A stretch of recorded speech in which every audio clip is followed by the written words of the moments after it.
we can't allow him to say this because, why should a black man say this in this type of business, or, vice versa? Because I found that to be very, very a point of view in so many people that we were coming up in when I was coming up in the business, that their philosophy was still stuck in the 50s and 60s.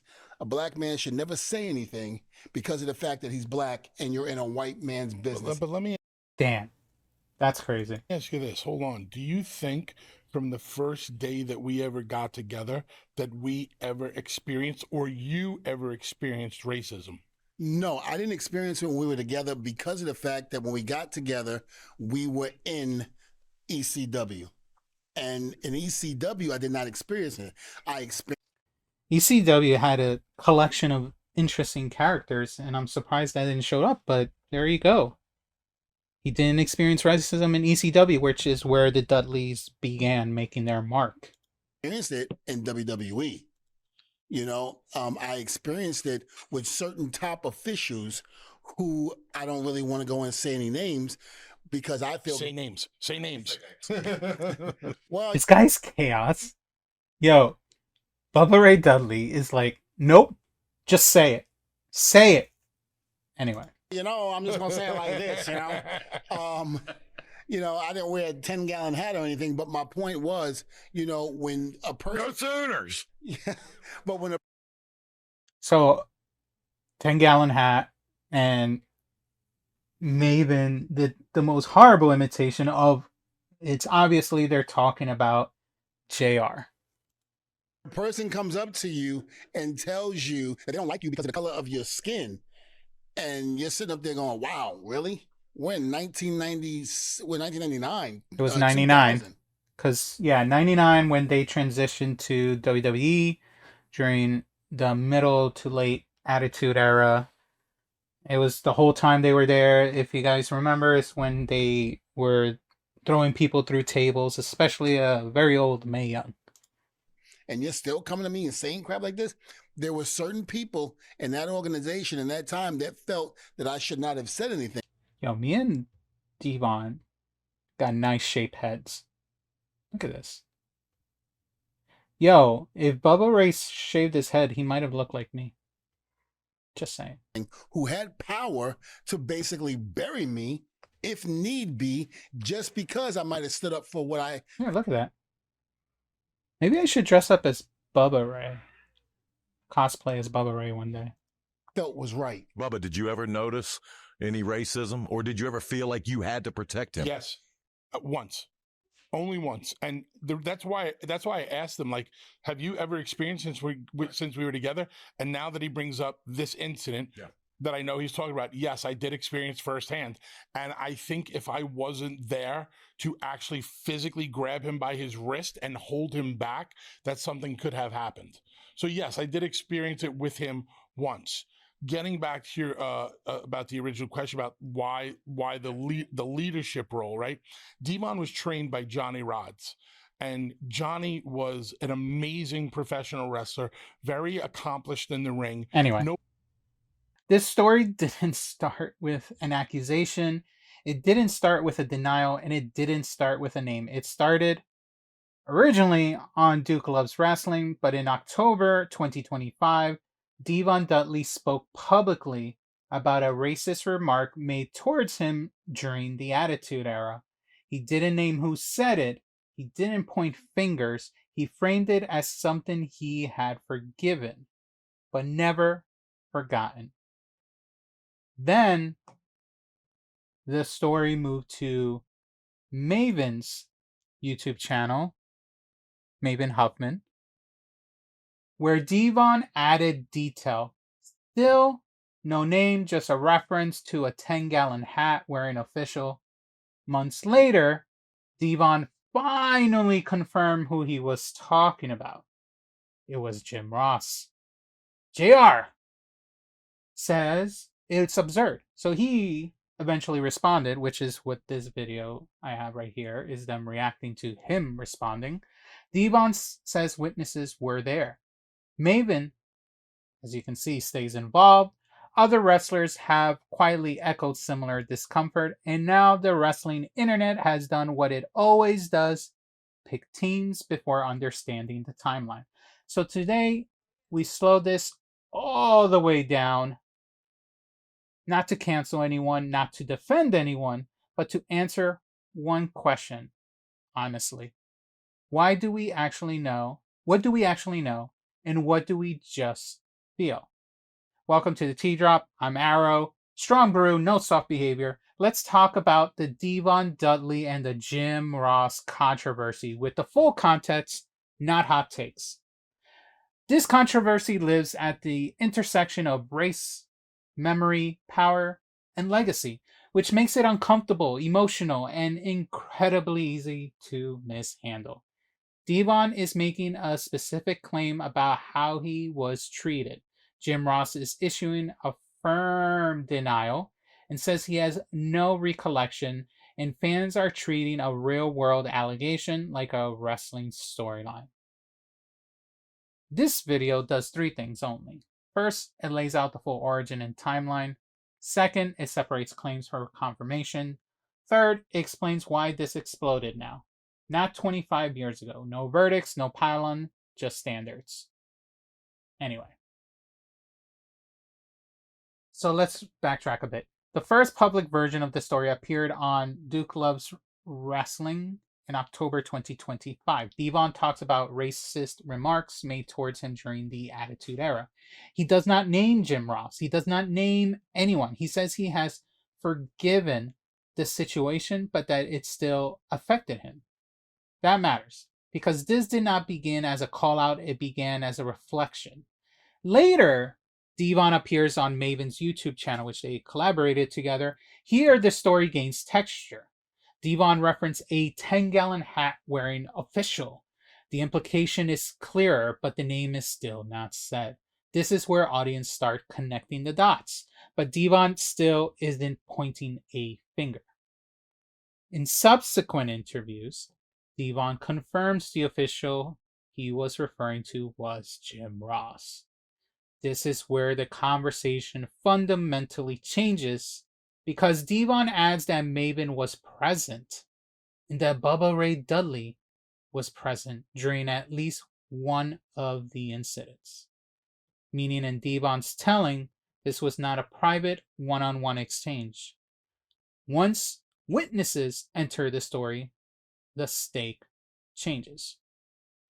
After Jim Ross publicly denies the allegation, Maven appears again, this time on Devon's own channel, which you can see here, they collaborated, I guess, on this video. This time on Devon's own channel and Maven's, not to escalate, not to attack, but to talk through how the situation went and how the story emerged and why it was told the way it was. That continued involvement matters because it shows this wasn't a single viral moment, it was an ongoing conversation. Now, let's fully go to this. And we'll start the video and we'll take a few stops. What's going on? It's Devon Dudley here, and I just want to say welcome back to my YouTube channel. And today I have... Now, why? I have a thing with YouTube. Unless you're Dr. Disrespect, it doesn't make sense why you wear shades inside a room for a YouTube video. Unless you're tired. Maybe he was tired, but I'm just curious why some people do that. Why you wear shades inside a room. Especially when the lights can shine and I can see in the video someone is standing and recording the video, but whatever. I have Maven on this week's video because I wanted Fairies. Maven to actually be with me to make sure I didn't make any mistakes, to make sure that I was telling the truth. Yo, this guy got a nice setup. He got a nice, it looked like acoustical lined wall panels to help with the sound. He got an old Royal Rumble frame, which I'm assuming it's a Royal Rumble that Maven was involved in the early 2000s. He has his YouTube plaque. Let's go. And today we're going to touch on JR's comments that were made after we went and said what we said. So, Maven, should we go to the video? Let's do it. Let's do it. it. So, Jim. So Jim Ross responds forcibly on his own podcast grilling JR. He calls the allegation absurd. He says he has no recollection of making such comments. He emphasizes that he hired the Dudleys, pushed them, and put them into positions to succeed. He points to their TLC matches as proof of respect. JR also suggests Devon may be seeking attention and says he would prefer to resolve the matter privately, not publicly. I'll give you a chance to respond. Well, Devon alleges that you said, I don't like you because of the color of your skin. that's so absurd. It's not even. It shouldn't. It doesn't merit a response. I like Devon. I like him today. I hired he and Bubba. I've never seen JR with a regular hat on. That's what I was going to say. It's kind of weird. I thought we did a good job of booking them. They made money. They were put in situations where they could do the things they do best. Those TLC matches were pieces of art. They'll last forever. The Dudleys are a major part of that. Bubba, I know Bubba for sure because I've heard it. Was involved in the booking of that stuff, and I don't know. I was shocked to hear that because I don't recall, Conrad, ever having a crossword with Devon Dudley. I always respected him and his work. I love the Dudley tag team. So he's basically showing much appreciation, like I said. He's confused, I guess, at this point. He doesn't understand why those comments were made. And whether intended or not, questioning motive instead of addressing impact escalates everything. So let's keep going. So it took me totally off guard. I never said that to Devon Dudley. And why he would conjure up that, I guess to get attention. Maybe he. So telling him he's an attention seeker. Okay. I thought, well, maybe he's not. I should shrink this, but it's when the attention seeker comment was made, Mr. Maven was smirking over here. Look at him smirking. There he is. Anyway, let's continue. He's happy with his post wrestling life as Bubba is, because Bubba's made a tremendous success of himself as a broadcaster, and still works. So I never said that, and I wish it had not. Some people, I'm sure, are going to still believe it, and that's their prerogative. But I'm not angry at Devon. I'm curious and don't understand why he went there. Just don't get it. I think Denial is one thing, but diagnosing the accuser is another. That's crazy. Anyway, let's see how they respond.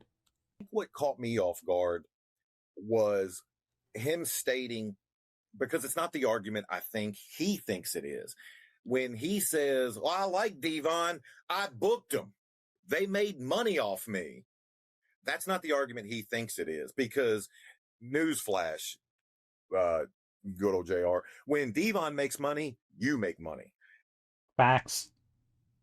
If it's not for the wrestlers bringing in the attention from the fans and fans wanting to watch them, JR, King, or any announcer or any ref wouldn't be making money. It's the wrestlers that pull it.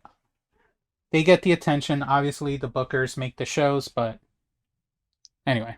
And booking was your job, whether you liked, disliked, or were indifferent to anybody. I just think that we're 20 years We're going to speed this up a little. And you stated something that puts him in a bad light. I will call you out on one thing, though, Devon. And I don't remember exactly what you said from our podcast, but I don't remember if you said that you heard JR say, I don't like you because of the color of your skin, or if you just inferred that. I always was under the impression that you just inferred that. So we're going to find out. And so you can correct me on that. But that was the running, like all the brothers knew that backstage. Yeah, pretty much. And Maven, the thing about it also is he came to me and Bubba and said it. So again, I'll go There we back. go. Thank you, It was Devon. at the WWE restaurant, the grand opening of it. WWE restaurant. So if that's where it happened, they're talking about WWE New York, which was in the middle of Times Square. No longer there. It's now the Hard Rock Cafe, but it was originally in the Attitude Era till the early 2000s WWE or WWF New York, where they had a restaurant. They sometimes hosted special events during pay-per-views, and they also obviously sell merch there. We were mingling with some of the guests that were there. A lot of them were artists, musical artists, things like that. And there were some actors and actresses that were there. WWE really, rolled out the red carpet for this event. Oh, I remember the drill. Yeah, it was huge. Big event. And I remember being upstairs, and Bubba was like, "Let's go downstairs and see what's going on down there." So we went downstairs, and as we're downstairs, we're looking around, and it was like another private room, downstairs in the basement of the restaurant. And it was kind of like there were so many people upstairs. We were just like, "All right, let's just chill down here for a second," which is what we did. Here comes JR. JR comes down, and we're like, "JR, how you doing? Hey, JR, boys." So they're in the middle of the restaurant. They're greeting guests, both him and Bubba Ray Dudley. And here comes JR. So let's hear what Devon says JR tell them. "How you guys doing?" I'm like, "Good, JR." Me and Bubba were like, "Good, good, good." He was like, "Hey, you know what, boys? You guys are fitting in really good here." And I was like, "Oh, cool." Like, all right. Yeah, you boys are doing really good. And this and that. I like you boys. I like you boys a lot. Devon, I'm not too sure. The verdict's still out on him. And why does he say it, though, in a third person like that if Devon was right there? That's weird. But anyway, let's continue. I'm not too sure how I particularly feel about this. And I'm saying to myself, what does it mean by that? And JR says, again, the verdict's not out yet, but I'm still a little hesitant with Devon. And Bubba knew what he was getting at. So Bubba butts in and goes, "You know something, JR? Regardless to what, Devon's a hard worker. He never gives his company any problems." And that's right there, Bubba Ray's defending him, defending Devon after what JR said and trying to tell him, Devon's a good worker. He's consistent and all that. We go in here and do our business, and that's it. Devon's a good guy. He takes care of his family. He does everything he's supposed to do as an individual. Yeah. And JR continued to go, "Well, I get that. That's all good, but, it's just something about him. I'm not sure, and this and that. And I'm not saying anything. I'm keeping quiet." And finally, that's when it comes out. Let's see what it is. He's black. I don't know. And that's my hiccup. I don't know how I can feel about that. And I started blowing up my fist, and Bubba saw that. So Bubba grabbed me, and he goes, "Yeah, but you know what, JR? Black, white, purple, brown, it doesn't matter. He's a great individual. He's a good human being." "Oh, no. I'm not saying that he's not, but I just don't know, that he's black, and I just don't know about that." And at that point, I was just like, too much. Anyway, I Wilkins. had to think about it. If I hit him, we're going to lose our job. Yep. So he got really mad. If I say something, I can lose my job. Because at that time, I didn't think Oh, man, his camera moved. that I would be able to fight that. Because again, You wouldn't have. Yeah. He wouldn't be able to, because he was just starting. If this was around 1999 or 2000, the Dudleys just started, even though they were big and people knew about them. To WWE, you're still young talent to them because this is the first time you were part of their circuit. And he was smart. Although all that crap that JR was saying and he wanted to punch him, you shouldn't be doing that. That's sometimes you need to. One thing I've learned recently is it's okay to have emotions, but you shouldn't always react to those emotions. Even though how much you want to, you have to take a moment and hold back, whether it's, and think about it because there's repercussions, or even because the full story is not there. But anyway, let's continue. I'm a little fish in a big pond. Remind you though, when he said it, he was very drunk. Okay. He was extremely drunk, slurring his words and all that. But they say when you're At least he's trying to be very transparent that he was drunk during that situation. At least Devon is telling everything he can remember, including that. That's very important because heaven forbid he doesn't say it and someone said, "Well, he was drunk." Well, regardless, even if you're drunk, these type of comments shouldn't be said. Drunk, the truth comes out. The three people that will always tell you the truth? Mm-hmm. Little kids, angry people, and drunk people. Yeah. They'll always tell you how they feel. Yep. And then the other incident, like I said, was in Indianapolis, where myself, Dreamer, Bubba, Heyman, and Spike were sitting at the table, and we had gotten there a little early. You know, we got there. We had to be there by 1, so it had to be about 1:30, maybe 2 Yo, that o'clock. camera is good. And I think JR just came in the catering. He just got out of the meeting, and he comes over. He says hello to everybody but me. Yo, what? Okay. Continue. I remember you telling me this. Yep. And Paul Heyman, you know, I don't know if I'm Paul, gonna you know, I'm gonna Paul, sit, how Paul lean is. back like Paul was just, you know, because me and Maven. Paul had a great relationship. Paul Heyman basically discovered me, gave me my job in ECW, and made me who I am today. So Paul pretty much called him out. Says, "What? You don't want to say nothing? Because why you don't want to say?" So Paul Heyman was there, and he calls out JR. Paul Heyman being a good man because, you know, that's his boy. That's his boy from ECW time. And he calls JR out on this. Hello to Devon. What's wrong with Devon? What? Because he's black? And JR, Damn. You're damn right because he's black. You're damn right. Now I don't know if he got mad at Paul for calling him out and ignoring me and saying hello, which he didn't have to. So, but that's fine. But still, I don't know if he got. No way JR said that. That's crazy. This is the latest video, and I'm assuming next week hopefully JR responds to all this, but that's crazy. How do you Yo, Paul Heyman must be backstage a good ass fucking voice troll, because the fact that he was able to get JR to that level and make him spew it like that, that's crazy. Got mad at that, and that's why he said what he said, because his ego got in the way or what have you. But that's what was said. Now listen, it's all about, people want to say it's all about the race card. No one's pulling the race card here. The question was asked, had I ever? Oops. Why did this show? You've been watching DDH saying, been watching Maven's update videos on this. Mega Man James. Also, I don't feel bad for all that stuff Vince did to him. Vince probably did it because his racism was costing him money, as wrestlers would leave to other promotions. He probably got all those bad ribs from Vince and company because he was messing with Vince's money. Are you talking about Devon, Mega Man? DDH saying, before all of this happened and it was revealed it was JR, I thought they were talking about JBL, which that wouldn't surprise me either. But I think JBL's been very polite recently, so it's all good. But then I remember Ron Simmons being his partner. There you go. JBL's a Southern boy, so maybe it's part of it's hard when it comes like culture versus this. Anyway. The Acolytes were, Chipmaka was saying, the Acolytes were also in the WWE before the Dudleys. That is true. That's true. Facts. Ron Simmons was part of the Nation of Domination.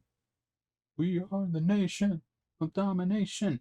Mega Man saying, plus JR whines about how Vince treated him on podcasts, and JR was ruining people's careers like he ruined Buff Bagwell's career as well as many others. Ryose saying, you can be Maven's cousin, Arrow. I could. DDH, Paul Heyman was never afraid to call people out. He never was. That's why he got fired somewhere in the 2000s and he came back. He doesn't care. I don't know if anyone knows, but besides WWE, Paul Heyman has a side business. He has I think advertising business or something like that. He has people doing podcasts and whatever. One of my friends, when he graduated, he interned there for a bit, and he saw him briefly. He doesn't show up all the time because obviously he's traveling everywhere. It was during the time he was working with Brock Lesnar too, but he has so many ventures going on that he doesn't care if he gets fired from WWE. If anything, WWE needs him more. Anyway. Paul Heyman was never afraid to Mega Man saying, like JR, I've met them in my youth. I met JR. JR is the first wrestling persona I've met and got autographs from. He was nice to my wife. My wife is black. He said she was very lovely. So it's weird that I hear this story because me and my wife met him and he had nothing but compliments. He even told me, you better treat her right. I'm like, yes, sir. I'll treat her right. Ryusei saying he was talking about JR. Oh, okay. Ryusei saying, remember chat, what Arrow sees is behind then from what we see. Oh. My chat wasn't moving down, so I didn't know there was a updated chat, so I apologize, guys. Mega Man saying JR has whined on many podcasts about how Vince treated him and Shawn Michaels, etc. He earned it. Vince was right to bully him. Well, there you go. Experienced racism in the WWE. When Bubba asked me, he said, had you experienced it while we were together? And I told him, not in ECW. ECW, we were a family. ECW. That's true. ECW was such a close knit of group of people. They loved each other. They respected each other. They had their issues with payments and all that crap that Paul Heyman had to deal with, but it wasn't his fault, kind of. Mega Man saying, nah, racists always smile in your face, then do it behind your back. That's how they are. Jay has a classic one. Well, at least I will tell you, on our way out of that signing, my wife was in front of me, so he couldn't have stabbed her. He would have had to stab my bald head first. Anyway, Chef Mako, this kind of makes me think about if Jazz had any weird moments, then come to WWE around the same time. It was well known Good that we point, were a family. ECW will always be that place that holds special in my heart because none of that crap existed back then. And ECW could it have, sure, but it didn't. That's how we knew that everybody was a family. And that's why I'm surprised. We all nurtured each other. We all did the right thing amongst each other. So that was never, ever an issue there. So when it came up, I said, yeah, it was a top official in WWE. And you know, when I said this before on your channel, going back, people thought I was talking about Michael Hayes. They thought I was talking about Vince. Michael Hayes, they thought they were talking about. So Michael Hayes is one potential. Then Vince. What else? John Laurinaitis, Triple H. John Laurinaitis. Damn. Everyone was thinking the worst of poor Johnny, even though he's dealing with his own BS right now with Vince. But they thought those three were racist. Damn. Nobody connected the dots. No, Nobody. Triple H even? What? No, wait. I know there's the storyline with Triple H and Booker T for the title that had those kind of implications. But I don't think Triple H is racist. I'm praying to God he's not. He's not racist. No, he's not. Triple H is very he loves everyone. He's just been a bad booker recently. That's all he's been. He's been a bad booker recently. That's all he is. Oh, saying maybe he likes black women and not black men. Hey, my wife is beautiful. I wouldn't blame him. I'm a lucky man. Let's go. Even Pat Patterson. Everybody's throwing names, and it had nothing to do with any of those individuals. And I'm going to go down the road. I'm going to go down the line here. Michael Hayes helped me as a producer. Michael Hayes, basically guided me as a producer, even with the main events when he didn't have to, when he had his own stuff. Michael was there for me. Triple H was the one that gave me my job as a producer. So they're talking about when Devon was a producer after he retired from wrestling, which was much later, at post-Attitude Era. Triple H was the one that basically said, hey, listen, we want to offer you a producer's job. What do you think? And, he was there for me. He look, Hunter went all out. Put your hand down. You're covering your moneymaker. Okay. Dick. Oh, wow. Anyway, Devon has been consistent on his points so far. First, he says he was treated differently because he is black. Second, he says specific remarks was made that he never forgot. So far, we are up to that. But he basically, he was there for me. As far as Vince goes, I've never had an issue with him with race whatsoever. And you hear stories all the time about WWE being racist or what have you amongst Latinos or black and this and that. And these are some of the fans because their favorites aren't being pushed or being used the way they feel that they should. So it's got to be a racism problem. I guess based on that statement, a good case in point is Kofi Kingston at WrestleMania 35. If y'all recall that storyline, people thought Kofi was getting pushed properly because he was black. And it became a whole story with the New Day and Vince and Triple H and Daniel Bryan.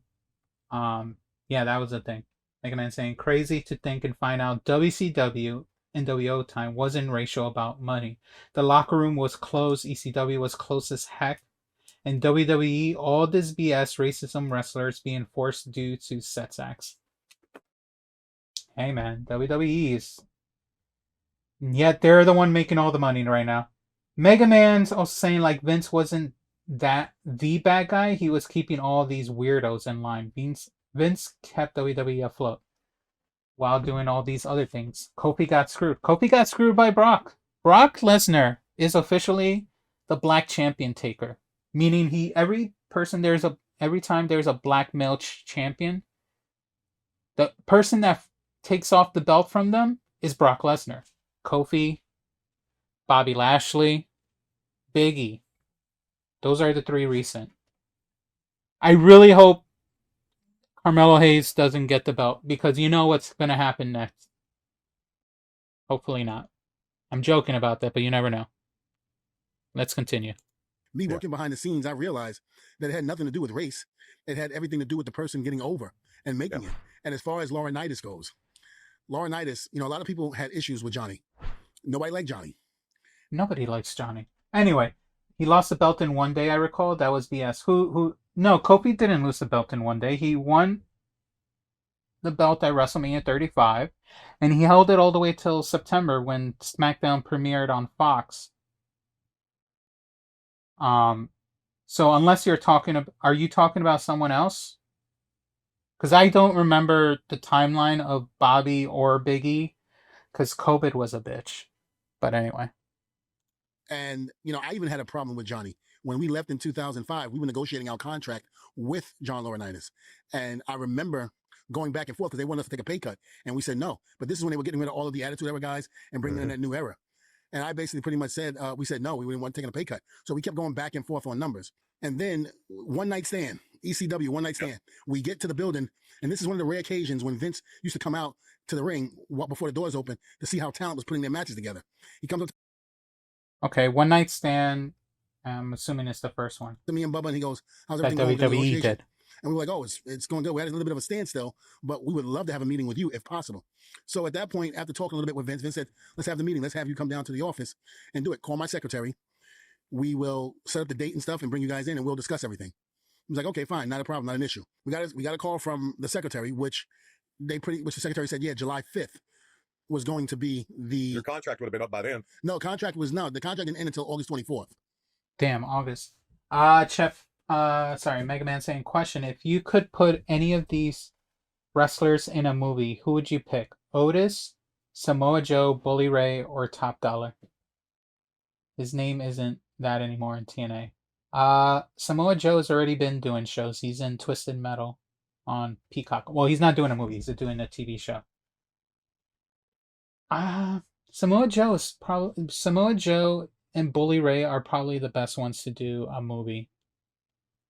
Big E had it a hot minute. Can't recall Lashley. Lashley, I don't recall either. But I feel he had it for a while. I guess Big E then. That's messed up. Did he have it on day one and then lost it on the same day? That might be it. Like in a kid's movie.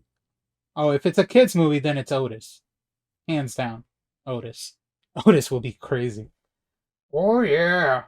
Mega Man, says, I saw Kofi got squash match after he won the belt and lost it in 1 minute to Brock. Yes. So he held the title from WrestleMania 35 all the way to September. And in that match at SmackDown on Fox, it was a squash match. And everyone was upset.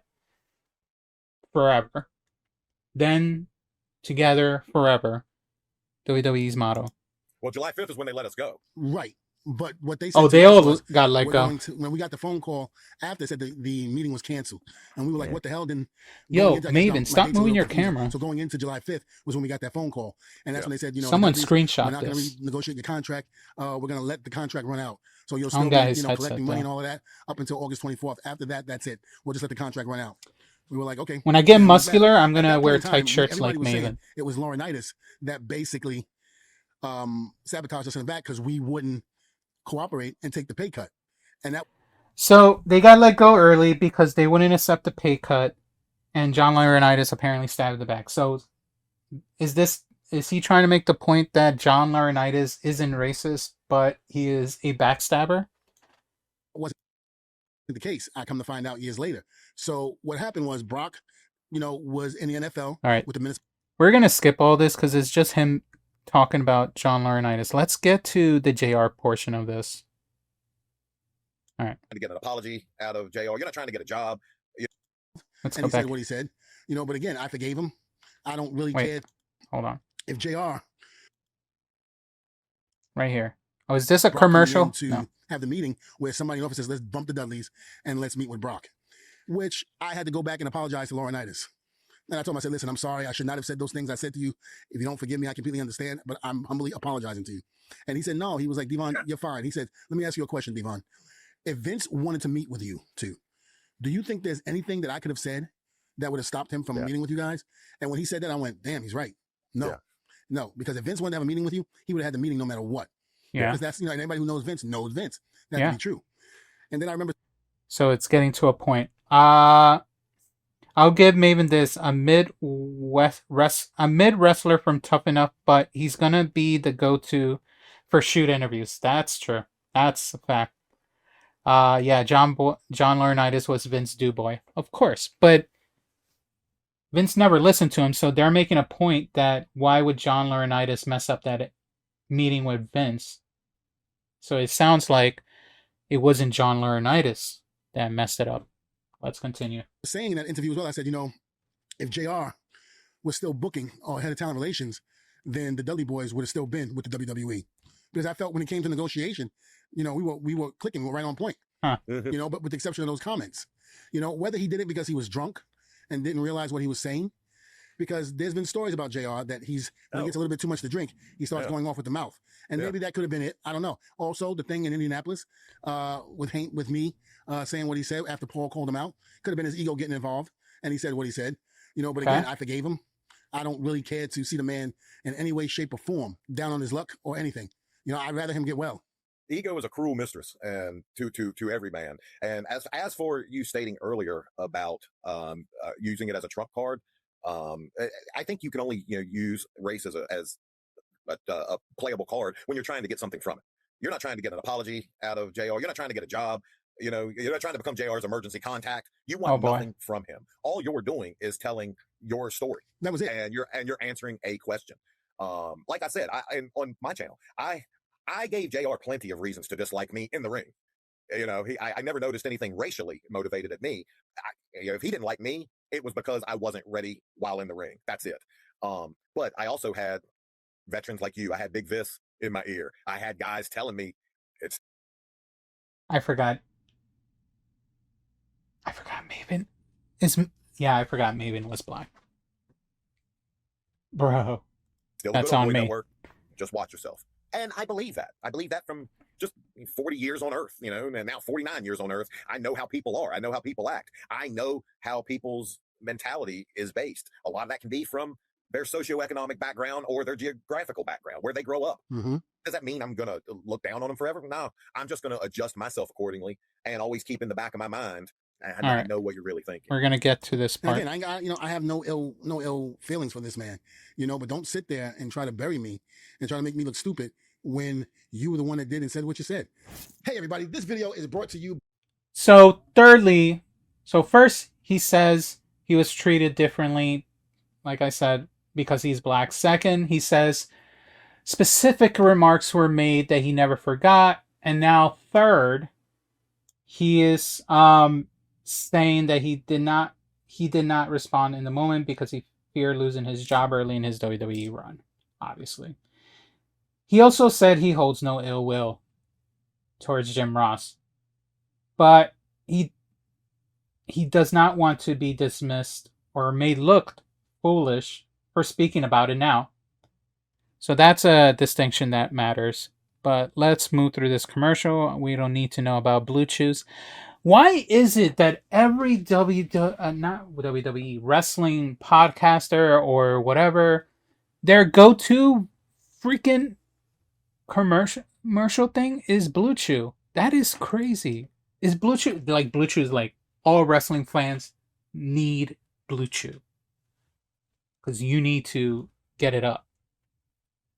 Blue Chew, if you want me to,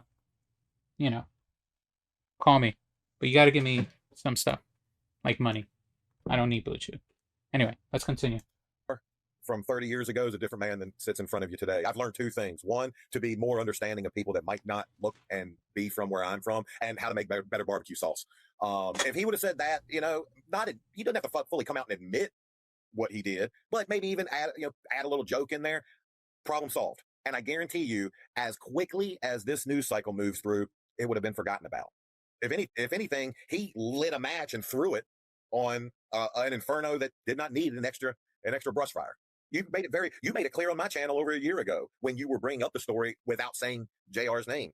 You wish no ill will on the man. Nope, sure. So there you go. He's just reiterating. Like he said, he's answering a story that someone asked. He has no issues with JR anymore, which is fine. But obviously JR thinks people are going to get mad at him, which is true. It could happen when these kind of statements come out. But he doesn't have to say, I don't remember it. I mean, maybe he doesn't remember it. Who knows? He is getting up there. Buff, Mega Man saying, if you want to know how scummy JR is, Tubbs, look up Buff Bagwell. JR got me fired, and listen to how he did him. Alright, I'll look that up later. Buff felt it ruined his career during the WCW Invasion angle and after Vince bought it. I'm a tad biased. Buff was one of my favorites as a kid and teenager. He got me into lifting. Okay to have a little bias, I guess, as long as we hear everyone's opinion beforehand. So let's continue with this. But no, and again, when his wife passed away, I was very sorry to hear that, because his wife was a beautiful woman inside and out. She was lovely. She really was a caring person. I mean, she was really, really sweet lady. So when I heard about her passing, I felt real bad. And I wanted to reach out to JR and say, listen, I'm sorry to hear about your wife passing. It was a complete tragedy, but I didn't do it because, again, of the feelings that I had. So, but, again, I couldn't put over enough about his wife being a perfect, lady, and just a good lady, a kind woman. Soul. She really was. But I will say this: there was a story that you mentioned on your show, which you had completely backwards.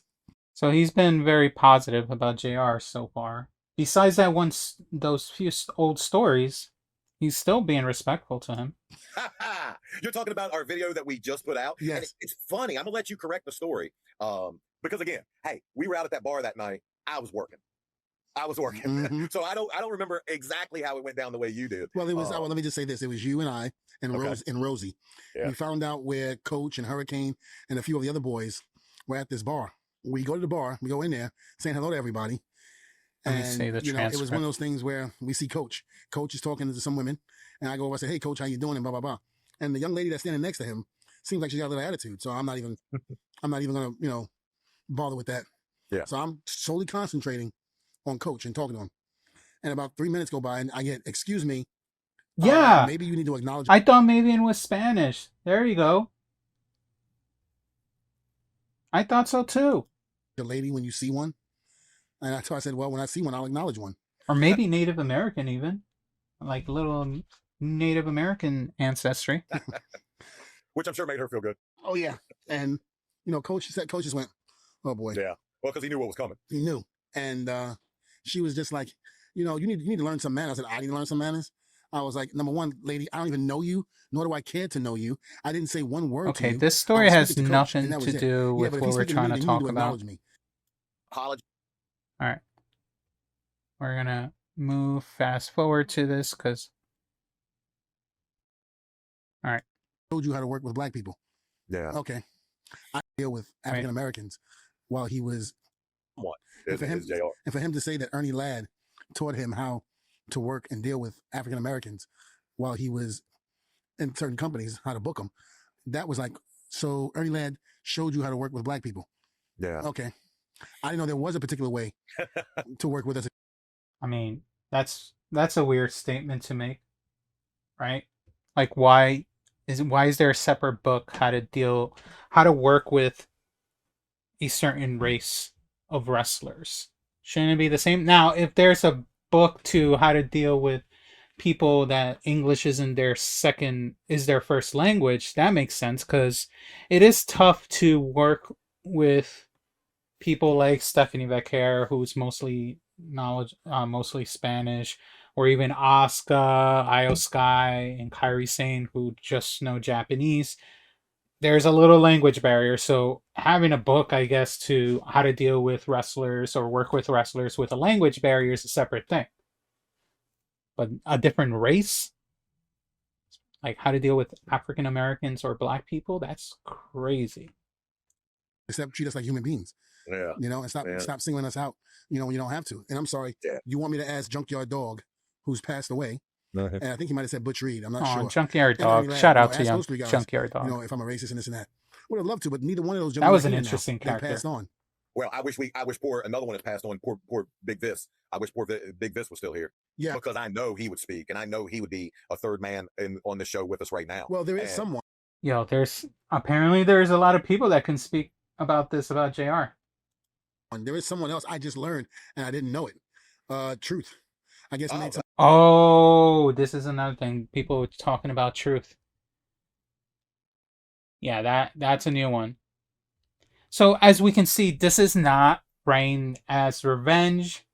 It's framed as unresolved pain. Memory is not evidence, but trauma is not fiction either. This story is becoming more complicated when you zoom out of it, but it sounds like Devon is not the only wrestler who has alluded over the years to feeling treated differently by Jim Ross. So let's keep going. Well, I guess made some comments about him as well. Him going to Truth and saying some stuff. I didn't know that, and someone brought that to my attention. And I guess there's clips going out there now. And then I guess there's something. If you think about it, Truth predates you. Truth, Quick, was there in the Attitude Era probably before you were. No, I was there He first. wasn't? Nope. He was. Maven, come on. Know your history. No, he wasn't. Devon and Bubba were there before Quick. Yeah, R-Truth was Quick first when he came into WWE. He was wrestling and he was doing other promotions, but he wasn't in WWE yet. He was early 2000 guy. Come on, Maven. Don't be putting that Royal Rumble poster back there and not knowing that a little bit of that history. You got to know about your brethren's history. Come on. Anyway, let's continue. Okay. Yeah. Gotcha. But he was still there during the Attitude Era, so he saw a probably more unfiltered version of JR, just like you did. Yeah, I mean, again, when you're in a position that you're in, especially with in the WWE, you feel like you're untouchable. And there have been incidents that people have come to me, not black, but just not speaking racial, but just overall how JR treated them and things like that, and how they didn't like him, but they had to deal with him because they were fearful of their jobs. They couldn't do anything, Yeah. So JR would walk around and he knew the power. So Devon is obviously not the only wrestler who has alluded over the years, as I said, feeling treated differently by Jim Ross. R-Truth has referenced similar discomfort, though not always in the same context or with the same detail. That is not confirming Devon's claim, though. It does not prove intent, does not establish guilt, but it does mean the feeling itself did not come out of nowhere. One allegation is a claim. Multiple stories are a pattern worth examining, yet not weaponizing. But let's continue. Or he held at one time. Of course he did. Now, he knew that to, I would say, 95% of all other employees. To that certain 5% above him, they kept him in check. Obviously, the Vinces, the Shanes, and all the even Johnny Ace for most of that. But I'm assuming that there were enough people in that 5% treating JR like absolute dog shit. Oh, I've heard. Yeah, exactly. To where he then trickled it down onto the rest. And then when you're just dispensing dog shit, some people are going to get it more. And if you already are predisposed to disliking somebody, you might pepper them with a little bit more than others. So JR obviously knew the power he had. Mega Man saying JR idols Bill Watts, and Bill Watts was a Super Saiyan level, like Super Saiyan racist number 2 for Bill Watts. Damn, Mega Man. R-Truth is the greatest, right? To say yes, he is. He is a WWE treasure. R-Truth. He is like the person that probably will just get his own freaking weird wing of R-Truthisms and stuff if they ever build a Hall of Fame building. Mega Man saying, I have a rule I use. I call it racist Rico, aka if you rock with racists, you racist. Because if you weren't, you wouldn't be rocking with them. Also, if you're a if you're a suspected racist, where there is, okay,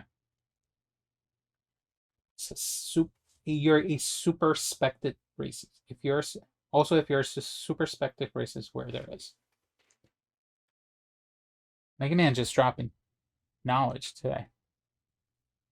Yeah, and I agree with that. I mean, You know who I would love to get? You know who I would love to get an unfiltered, unvarnished Who? response from? Book. oh yeah, Booker T.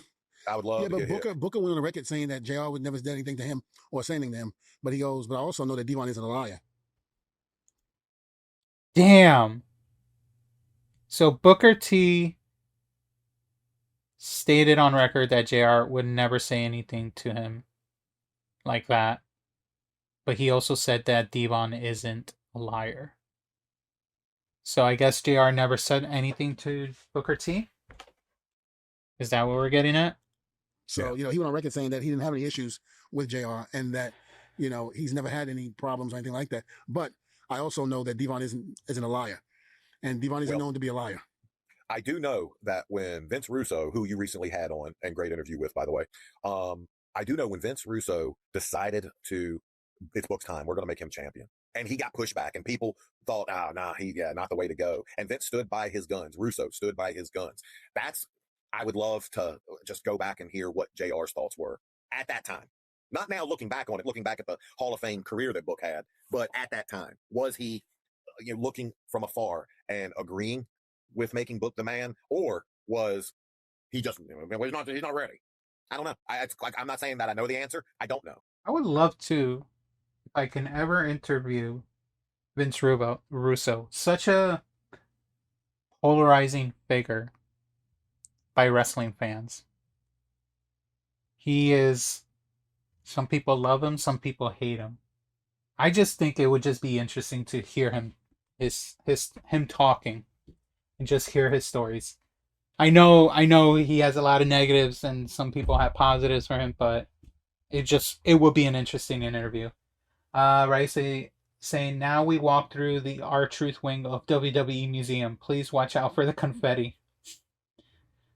Mega Man saying, I love Booker T, but Booker is low-key, yeah.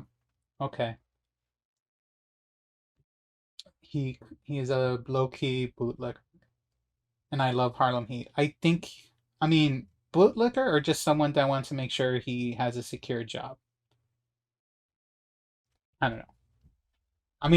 I personally like Booker T as a wrestler. I don't know what he does on his side time, but Harlem Heat was amazing. I wouldn't take Booker T's fence sitting as anything. Yeah. Okay. Well, we don't. Fair enough. We don't Fair, like it. and the only people that can probably tell us is Vince Russo. Fair point. Fair point. And whoever else was let's get him on around the that time. Don't call Sure, Vince Russo. Probably.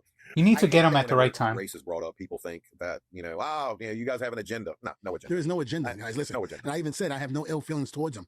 Okay, but don't take cheap shots at me for something that you did. Don't sit and something that you said. So don't sit there and tell me, that I'm lying because I know I'm not. Listen, am I an angel? No, I'm not an angel by any means. Are there certain things that I'm not proud of that I've done in my life? Absolutely. Can I admit when I was wrong? Absolutely. Do I apologize if I've offended or hurted anybody over the years? Yes. And if anybody came to me and said that, then I would say, listen, I'm sorry. I humbly apologize. And I hope you can find it in your heart to forgive me because I was never, ever, this stand-up type of guy. In other words, I've made mistakes along the way and I've admitted to it, but I'm not going to sit here and say that I'm holier than thou because I'm not. Even at this stage, I still make mistakes. But again, I'm not holier than thou, nor do I, try to be like that. But again, I do keep God first, very strong in my life. I pray on a regular basis. Not only that, but I pray even for my enemies. I even pray for my enemies. So, hopefully. He even prays for his enemies. That's a holy man right there. He represented the, what was his gimmick after they split the Dudley Boys? He was, Brother Devon, was it? Testify! God can wear them in the direction that He needs to wear them in to make them men and women of God, and that's what Well, I do. I don't think you view JR as an enemy. per No, se. no. No. I think you view him as insignificant. Yes, that really Oh. doesn't matter in my life right now. Damn. Not my enemy. He's just insignificant. That's a way to treat people that are just creating chaos in your life, guys. If they are not a threat to you, they are just insignificant. And that's how you should treat them. You state your piece and you move on. Race is saying no, but they can make his work life a living hell. Mega Man saying they have contracts for 3-year stints. He can speak if he wants to. They just can't fire him. Mega Man's also saying people say that Devon Sorter backpedaled on JR is racist narrative because he has 2 sons in the business of wrestling coming up. That's true. Preacher. Yeah, he was a preacher. Yeah, he has to be careful, but at the same time, though, JR is not even involved in WWE anymore. WWE has nothing to do with JR. JR is in AEW now, so what does it matter about backpedaling on JR, someone that's not even there anymore? Like, I get it. JR is a legend, a Hall of Famer status person, but people have stated Hogan is, racist. Like a certain people who says that they're going to save Power Rangers. Yeah. So he's trying to play the Bible angle instead of saying JR was a fat loser and lots of Krispy Kremes. Eating at one time racing. Damn. Yo, Mega Man is just on JR. Yo, have you, Mega Man, let me know in the chat if you've gone to any of JR's live podcast streams and said this stuff to him, because I can only imagine you show up there and just create chaos and you get blocked within the first sentence. That is crazy, man. Let's just end this because Mega Man's getting frustrated by the minute. I can see it. And, oh man. Shout out to you, but damn, you're going hard on JR. Here's where responsibility matters in this whole thing. We can verify that Devon told the story. Devon later named Jim Ross. Jim Ross publicly denied it.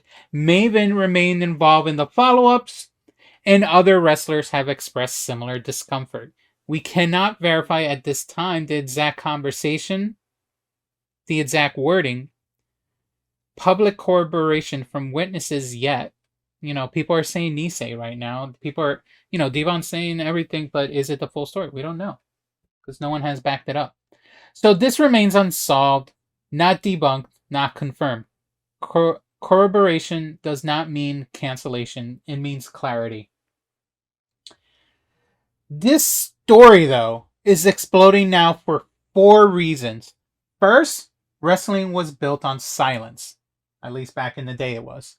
Problems were handled in the back, not spoken about publicly. Secondly, the Attitude Era is treated like sacred ground. Most of us here treat it like sacred ground, often without scrutiny. Third, both men involved carry enormous credibility. And fourth, wrestling never learned how to handle real conflicts in public. The business taught people to stay quiet and then punish them for speaking late. Here's the only responsible conclusion with all of the context in mind. This story began on Duke Loves Wrestling as reflection. It expanded on Maven's channel as lived experience. It escalated only after names were confirmed. And Devon says it happened and says witnesses exist. Jim Ross says it didn't and wants it handled privately. Others have echoed similar discomfort. Until corroboration or reconciliation occurs, this remains unresolved. Not invalid, though, not confirmed. And the worst thing fans can do is turn someone's lived experience into a team sport. The goal is not size, the goal is standards. So, before I drop it, let's see what Mega Man has to say next. Because goddamn, Mega Man. Oh shoot, DDH going in. Now hold on, why did Krispy Kreme have Katya straight? Yo, I love Krispy Kreme. That's true. I mean, donuts is donuts. It is what it is. But Krispy Kremes are amazing, guys. And Mega Man, as my buddy says, wrestling is carny-ish, carny, yeah. AKA, they all talk, and it's an insidious business. I mean, it is a circus. Mega Man, haha, nah. I'd be polite, never done that. Okay, at least you're respectable. That's good. Mega Man, I had to practice my promo on good old JR. Not unresolved. He's oh shit. There we go. So he's not agreeing. It's not unresolved. He's saying he's racist. Like four peeps said it. Okay. I mean, yes, we can say that, but this whole I'm talking about unresolved in terms of the story that Devon is saying. I'm not saying in general is the big question being is JR a racist. I'm talking about is this story. This story doesn't seem unresolved because now we have two people saying opposite things right now. And until we have more, I guess, more people back up this story, it's still unresolved. I used to say, I think it was so imperfect that this is why I find it to be sacred.